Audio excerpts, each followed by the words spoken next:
સરદાર સન્માન યાત્રા સૌરાષ્ટ્રમાં ફરી રહી છે અને આ પદયાત્રા અંતે ફરતા ફરતા કાગવડ ખાતે ખોડલધામ પહોંચી. જો કે અહીં પણ પદયાત્રામાં રાજનીતિનો ઉલ્લેખ થયો. ખોડલધામના ચેરમેન નરેશ પટેલે સમાજને સંબોધતા ખોડલધામને રાજકીય મંચ ન બનાવવા ટકોર કરી. સાથે જ પોતાના દીકરાના નિવેદન અંગે પણ જવાબ આપ્યો. ત્યારે શું ટકોર કરી નરેશ પટેલે અને શું જવાબ આપ્યો, આવો જાણીએ.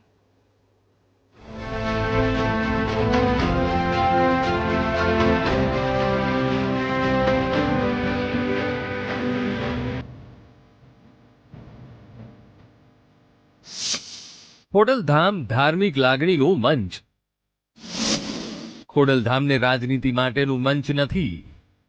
આ શબ્દો ખોડલધામના ચેરમેન નરેશ પટેલના છે. હાલ સૌરાષ્ટ્રમાં સરદાર સન્માન યાત્રા ચાલી રહી છે.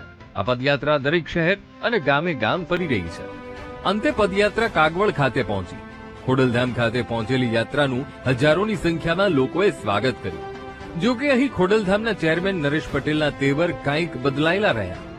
જે નરેશ પટેલ હંમેશા ચૂંટણી સમયે પાટીદાર સમાજને યોગ્ય નેતૃત્વ આપવાની વાતો કરતા હતા, જે નરેશ પટેલનો ભાજપ કોંગ્રેસના નેતાઓ ચૂંટણી સમયે ખોડલધામ મળવા આવતા અને તેની સાથે બેઠકો યોજતા, આજે તે નરેશ પટેલના સમાજ સામે કંઈક તેવર અલગ જોવા મળ્યા. ખોડલધામના મંચ ઉપર ક્યારે પણ રાજકારણ કરવું નથી. ચૂંટણીઓ આવશે ને ચૂંટણીઓ જશે, પણ આપણે વ્યવહાર ભાઈચારો હંમેશા બનાવી રાખવાનો છે.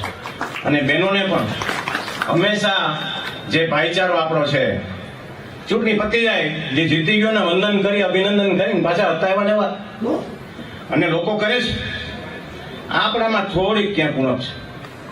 એ મારી આજે માના ચરણોમાં માના ખોરામાંથી હું આપને કહું છું કે મહેરબાની કરીને આ મંચ ઉપર ક્યારેય રાજકારણ આવવા નહીં દેતા.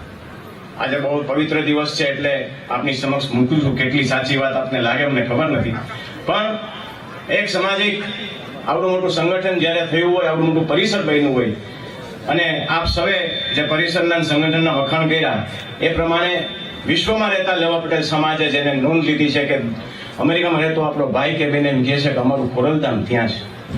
આ પરિસ્થિતિને જયારે હોય ત્યારે ભાઈચારો ક્યારેય ખૂટે નહીં. મતભેદો થશે હંમેશા, મનભેદ ક્યારેય ન કરતા, એટલી મારી આપને નમ્ર અપીલ છે. આ જ નરેશ પટેલ છે જેણે ગત વિધાનસભા ચૂંટણી પહેલા પાટીદાર સમાજમાંથી મુખ્યમંત્રીનો ચહેરો હોય તેવી માંગ કરી હતી અને કોંગ્રેસ ભાજપના નેતાઓને દોડતા કર્યા હતા. ખોડલધામમાં બેઠકો પર બેઠકો યોજી હતી. જોકે થોડા દિવસ પહેલા રાજકોટમાં નરેશ પટેલના દીકરાએ આડકતરી રીતે ભાજપના નેતાઓ અને સાંસદો પર નિશાન સાધ્યું હતું અને નેતાઓએ સમાજના કાર્યક્રમોમાં દૂર રહી સામાજિક કાર્યક્રમોને રાજકીય મંચ ન બનાવવા ટકોર કરી હતી.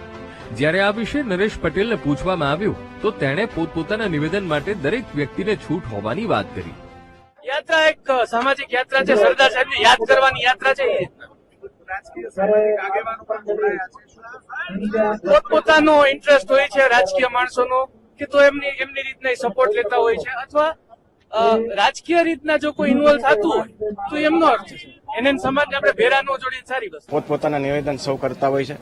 એમાં મારો પુત્ર હોય, મારો ભાઈ હોય, એની સાથે કોઈ સંકલન અત્યારે આપ ન કરો. પહેલા દીકરો કહે છે કે નેતાઓએ સામાજિક પ્રસંગોને રાજકીય અખાડા ન બનાવવા જોઈએ, સમાજની વચ્ચે રાજનીતિ ઘુસાડવી ન જોઈએ. હવે નરેશ પટેલ કહે છે કે ખોડલધામને રાજનીતિનું મંચ ન બનાવવું જોઈએ. લાગે છે નરેશ પટેલને બ્રહ્મજ્ઞાન થયું લાગે છે.